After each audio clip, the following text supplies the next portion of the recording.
Welcome to RJ kitchen. இன்னைக்கு இட்லி மிளகாப்பொடி எப்படி செய்யலான்னு பார்க்கலாம்.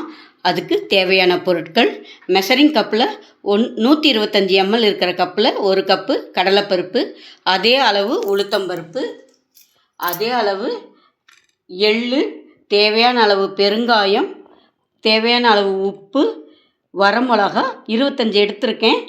உங்கள் காரத்துக்கு தகுந்த மாதிரி போட்டுக்கலாம். இப்போது அடுப்பில் கடாய் வச்சுருக்கேன். கடாய் சூடு ஏறிடுச்சு. 125 கிராம் மில்லி கடலைப்பருப்பு எடுத்தோம் இல்லையா, அதை எண்ணெயெல்லாம் விடக்கூடாது. எண்ணெய் விடாமல் தான் வறுக்கணும். இது லோ ஃப்ளேமில் வச்சு வறுக்கணும். வறுத்துட்ருக்கேன் பாருங்கள், வறுப்பட்டுருக்கு. லோ ஃப்ளேமில் வச்சு வறுத்தா தான் பருப்பு நல்லா வறுபடும், இல்லைன்னா கருத்துரும். ஒரு 2 நிமிஷம் வறுக்கணும். பாருங்கள், கடலைப்பருப்பு நல்லா வெந்துருச்சு, வறுபட்டுருச்சு பாருங்கள். இந்த அளவுக்கு வறுப்பட்டால் போதும். இதுக்கு மேலே வறுப்பட்டால் டேஸ்ட் மாறிடும். இதை இப்போ ஒரு பவுலுக்கு ட்ரான்ஸ்ஃபர் பண்ணிடலாம். அடுத்து கருப்புளுந்து சேர்க்குறேன். இதுவும் அதே மாதிரி தான் லோ ஃப்ளேமில் வச்சு தான் வறுக்கணும். பாருங்கள், வறுபட்டுருக்குது. இன்னும் கொஞ்சம் வறுப்படணும். இங்கே பாருங்கள், இன்னும் கொஞ்சம் வறுப்படணும். பாருங்கள், உளுந்து நல்லா வறுபட்டு வந்துருச்சு.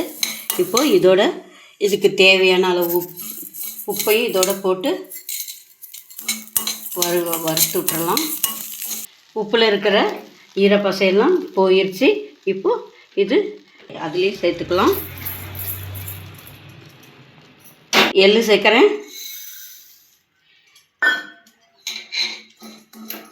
எள்ளு பொரியணும்.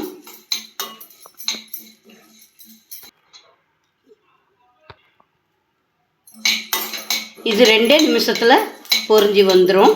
ரொம்ப நேரம் வறுக்க வேண்டியதில்லை. லைட்டாக வெடிக்கிற சத்தம் கேட்குது இல்லையா, அவ்வளோதான். எள்ளு பொரிஞ்சிருச்சு.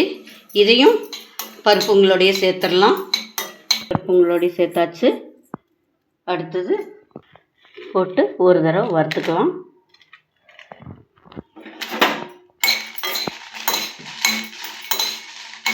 லைட்டாக சூடு ஏறினா போதும். ஈரப்பசை போடுறதுக்கு தான் வறுக்கிறது. ரொம்ப வறுக்க வேண்டிய அவசியம் இல்லை, போதும். இந்த கடாய் சூட்டுக்கு இதாயிரும், சரியாயிரும். ஸ்டவ் அணைச்சாச்சு. இப்போது இந்த எல்லா பொடியோடையும் எல்லா பருப்பு எள்ளு எல்லாத்தோடையும் சேர்த்து பெருங்காயத்தூள் கொஞ்சம் சேர்த்தாச்சு. இது அப்படியே ஆறட்டும். ஆறுனதுக்கப்புறம் மிக்சியில் போட்டு பொடி பண்ணலாம். இட்லி மிளகாத்தூளுக்கு நம்ம பருப்பு எள்ளெல்லாம் வறுத்து வச்சோம் இல்லையா, அதெல்லாம் சூடு தணிஞ்சிருச்சு. இப்போது இதை பவுலில் மாற்றிருக்கேன். இது மிக்ஸி ஜாரில் மாற்றிருக்கேன். இதை பொடிச்சு கொண்டு வரலாம். இப்போ பாருங்கள், பொடிச்சு கொண்டு வந்திருக்கேன். இந்த ஸ்டேஜில் இருக்கும்போது உப்பு செக் பண்ணிக்கோங்க. உப்பு பத்தலைனா ஆட் பண்ணிவிட்டு திருப்பி மிக்சியில் போட்டு எடுத்துக்கலாம்.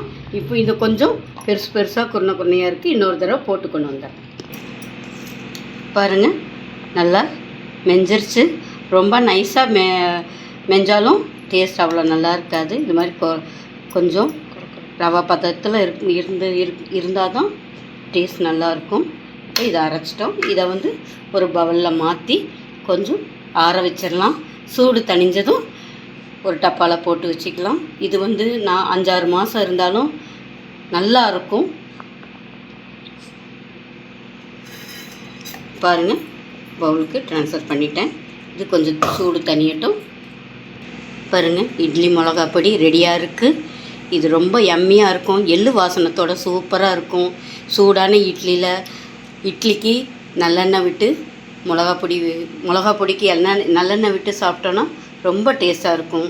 லைக் பண்ணுங்கள், ஷேர் பண்ணுங்கள், சப்ஸ்கிரைப் பண்ணுங்கள், கமெண்ட் பண்ணுங்கள். அனைவருக்கும் நன்றி.